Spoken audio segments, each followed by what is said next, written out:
My name is Rachel. And 5 months ago, I walked into my bedroom and found my husband in bed with my sister. I know what you're thinking. You've heard this story before. Cheating husband. Betrayed wife. It's the oldest story in the book, right? But this wasn't just any betrayal. This was my sister. My little sister. The one I raised when our mother was too drunk to get off the couch. The one I helped through high school. The one whose college tuition I paid because she had nobody else. So no. You haven't heard this story before. Not like this. Let me start from the beginning. I met Daniel when I was 26. He was 32. Confident. Successful. The kind of man who walked into a room and made you notice him without even trying. We met at a work conference. I was presenting on marketing strategy. He was in the audience. And when I finished, he came up to me and said, "That was brilliant. Can I buy you a drink and pick your brain?" That drink turned into dinner. Dinner turned into dates. Dates turned into love. We got married 2 years later. Small ceremony. Just close family and friends. My sister Grace was my maid of honor. She was 23 then. Just graduated from college. Still figuring out her life. I remember her speech at the wedding. She cried. Told everyone how I'd been more of a mother to her than our actual mother. How I'd sacrificed so much to make sure she had opportunities one never had. How she could never repay me. Daniel squeezed my hand during that speech. Looked at me with so much love.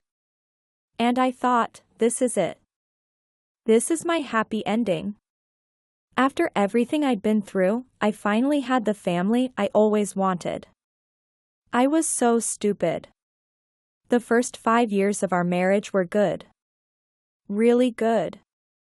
Daniel's business was doing well. I got promoted twice. We bought a house. Started talking about having kids. Grace moved to the city about 3 years into our marriage. She'd been struggling to find work in her hometown. So I offered to help. Found her a place to stay. Helped her get interviews. Even let her stay with us for a few weeks while she apartment hunted. Daniel was great about it. Never complained. Said family was important. That we should help her however we could. Looking back now, I see all the signs I missed. The way he'd laugh a little too hard at her jokes. The way she'd touch his arm when she talked to him. The inside jokes they developed. The texts they'd exchange that I thought were just friendly. I was so blind. Or maybe I just didn't want to see.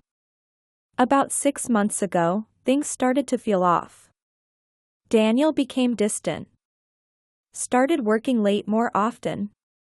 Would come home and go straight to his phone. When I'd ask about his day, he'd give me one-word answers. I tried to talk to him about it. Asked if everything was okay. He said he was just stressed about work. That a big project was taking up all his mental energy. I believed him. Why wouldn't I? Grace, meanwhile, had become strangely unavailable. We used to talk every few days. She'd come over for dinner at least once a week. But suddenly, she was always busy. Always had plans. Always had an excuse. I told myself she was just building her own life. Making new friends.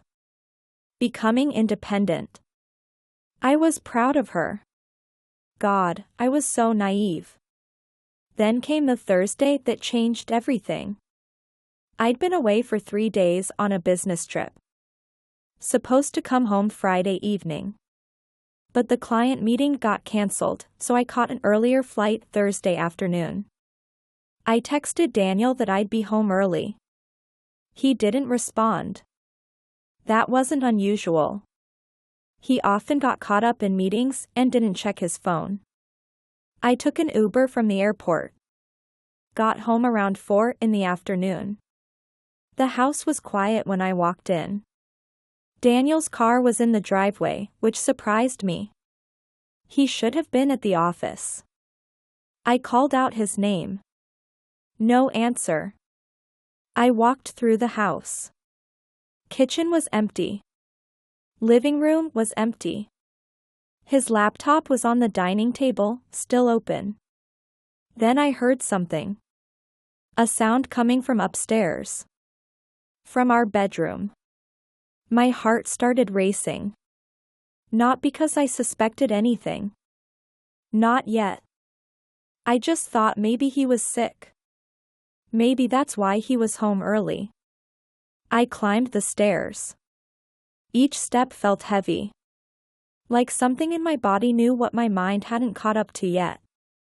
The bedroom door was slightly open. I pushed it. And there they were. I don't know how long I stood there. Maybe seconds. Maybe minutes. Time did something strange in that moment. Stretched out and compressed all at once. Daniel saw me first.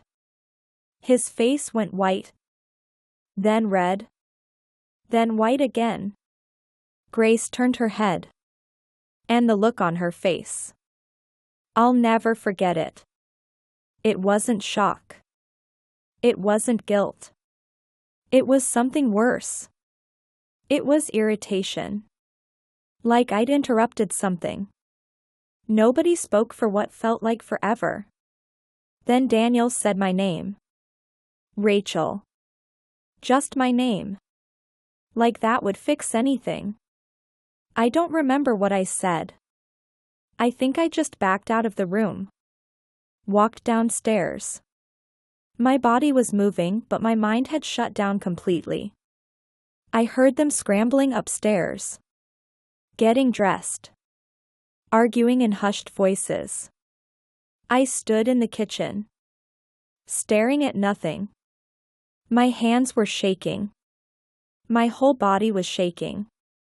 Grace came down first. Fully dressed. Hair messy. She wouldn't look at me. Rachel, she started. I held up my hand.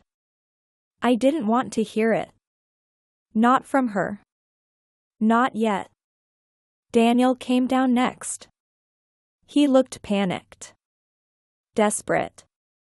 It's not what you think, he said. I laughed. Actually laughed. Because what else do you say to the most cliché line in history? It's not what I think? I repeated. What do I think, Daniel? Tell me. What do I think I just saw? He opened his mouth. Closed it. Had nothing. Grace tried next. It just happened. We didn't plan it. We didn't mean for how long. I cut her off. My voice was eerily calm.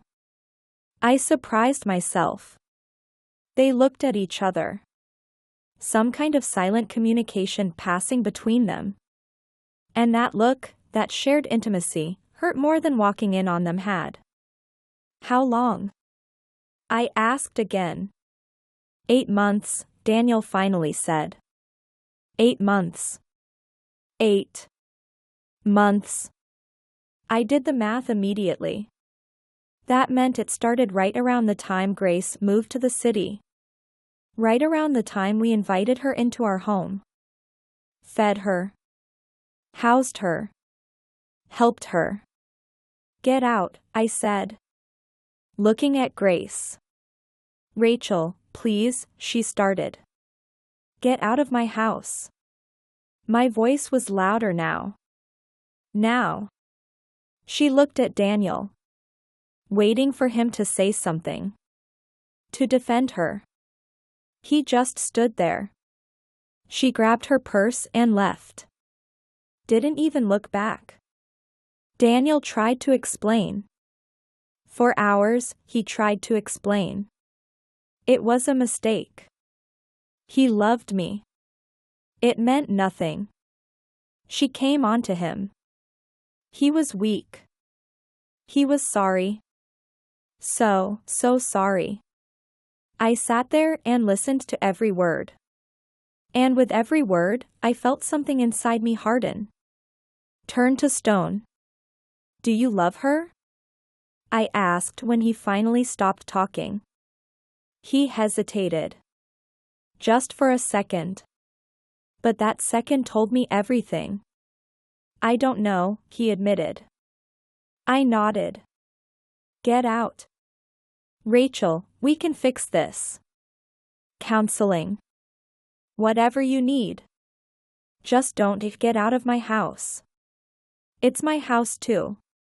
Then I'll leave. I stood up. Walked upstairs. Packed a bag. And left. I drove to a hotel. Checked in. Sat on the bed. And finally, I cried. The next few days were a blur. I called in sick to work. Couldn't face anyone. Couldn't pretend to be okay. Daniel texted constantly. Called. Left voicemails. Each one more desperate than the last. Grace called too. I blocked her number immediately. My friends rallied around me. Brought me food. Sat with me. Let me cry and rage and fall apart. But the worst part wasn't the betrayal itself. It was the details I kept learning. Our bed. They'd been using our bed. Multiple times. Date nights. When I thought Daniel was working late, he was with her. Holidays. Last Christmas, when Grace said she had plans with friends, she'd actually spend it with Daniel. In a hotel. While I was at home thinking about how sad it was that my sister was alone. My birthday. My birthday last year. I'd wondered why Daniel seemed distant all day. Why Grace had canceled our lunch plans. Now I knew. They'd been together that morning. Before he came home to celebrate with me. Every memory was poisoned. Every moment reframed. I hired a divorce lawyer. A good one. Turns out, adultery makes things complicated but not impossible. We'd have to divide assets. The house. Savings. Everything we'd built together. Part of me wanted to fight for it all. Take everything out of spite. But another part of me just wanted it over. Wanted him out of my life completely. My lawyer advised documentation. So I started going through everything. Emails. Phone records. Credit card statements. And I found so much more than I expected.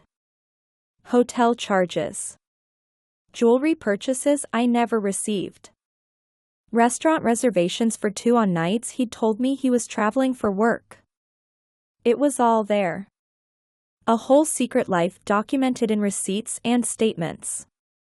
But the worst discovery came from his laptop. He'd left it at home. Password protected, but I knew his passwords. He'd never been good at security. I found photos. Hundreds of them. Them together. At restaurants. At hotels. At the beach. Places we'd talked about going to together but never had time for. In the photos, they looked happy. In love. Like a real couple. There was one photo in particular that broke me. Them in our bedroom. Grace wearing one of my necklaces. The one Daniel had given me for our anniversary. I confronted him with everything. Printed it all out. Handed him a folder 3 inches thick. He cried. Actually broke down crying. Said he knew he'd destroyed everything. That he'd lost the best thing that ever happened to him. You're right, I told him. You did. I filed for divorce the next day. Grace tried to reach out through our mother. Our useless, absent mother who suddenly cared about family unity. My mother called me. Told me I was being dramatic. That these things happen. That I should forgive and move on. That Grace was my sister and family was forever. I hung up on her. Blocked her number too. Grace sent letters. Long, handwritten letters full of apologies and explanations. I burned them without reading them. She showed up at my work once. Security had to escort her out. She didn't understand. Or maybe she did and just didn't care. This wasn't about forgiveness. This wasn't about moving on. This was about the fact that she'd looked me in the eye every week while sleeping with my husband. She'd sat at my dinner table. Hugged me. Told me she loved me. All while betraying me in the worst way possible. That kind of betrayal doesn't get forgiven. It gets cut out. The divorce took 4 months to finalize. I got the house. Half of everything else. Daniel didn't fight me on any of it. Guilt, maybe. Or maybe he just wanted it over too. The day the divorce was final, I felt nothing. No relief. No sadness. Just emptiness. My friends threw me a divorce party. Tried to make it celebratory. Freedom, they said. New beginning. But I didn't feel free. I felt gutted. 3 weeks after the divorce, I ran into someone who knew Grace. She was still seeing Daniel. Living with him now, actually. In an apartment downtown. They looked happy, this person said. Tried to soften it. But I could tell they felt awkward telling me. I thanked them. Went home. And for the first time in months, I felt something shift. I wasn't sad anymore. I was angry. Furiously, burningly angry. They'd destroyed my life. My marriage. My family. And they just got to be happy? Together? Like none of it mattered, no. I started rebuilding. Slowly. Deliberately. Threw myself into work.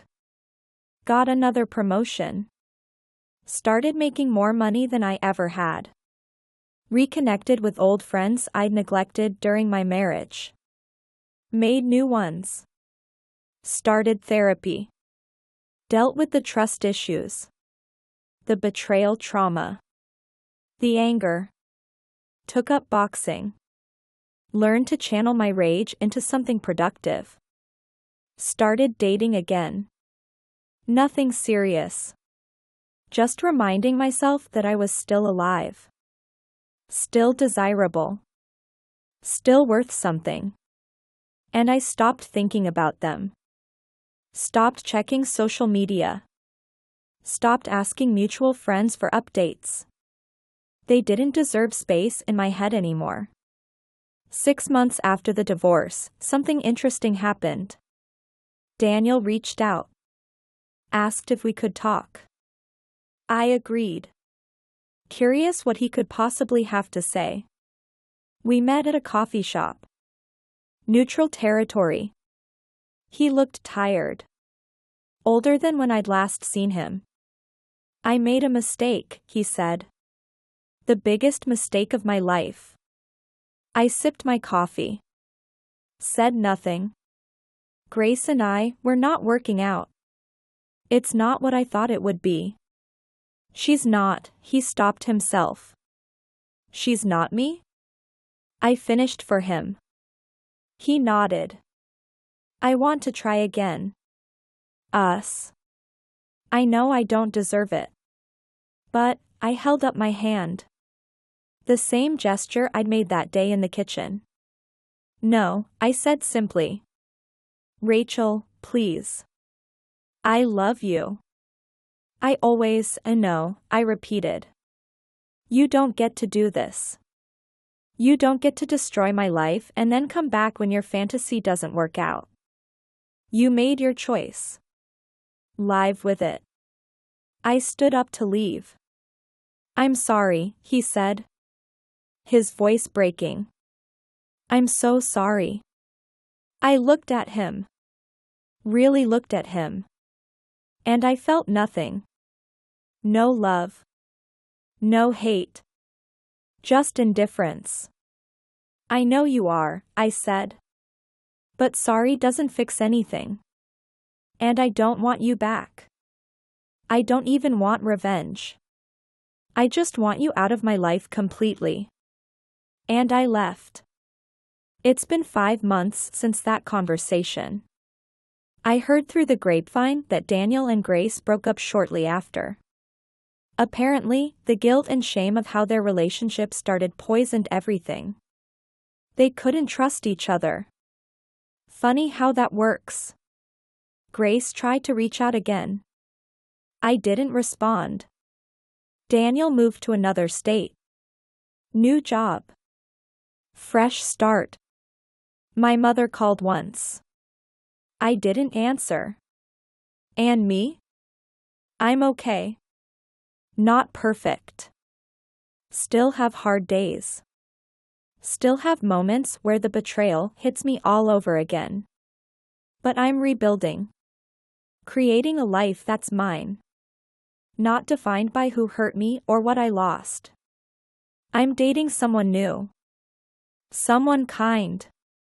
Someone who doesn't know my sister. We're taking it slow. I bought out the house completely. Made it mine. Redecorated. New furniture. New memories. I changed careers. Started my own consulting business. It's thriving. I've learned that betrayal doesn't destroy you unless you let it. That you can lose everything and still build something beautiful from the ruins. People ask me if I've forgiven them. Grace. Daniel. The answer is no. And I don't think I ever will. Forgiveness isn't always the answer. Sometimes the answer is just moving forward without them. They taught me something valuable though. They taught me that family isn't who you're related to. It's who shows up for you. Who stays loyal. Who earns their place in your life. And they lost that privilege. Forever.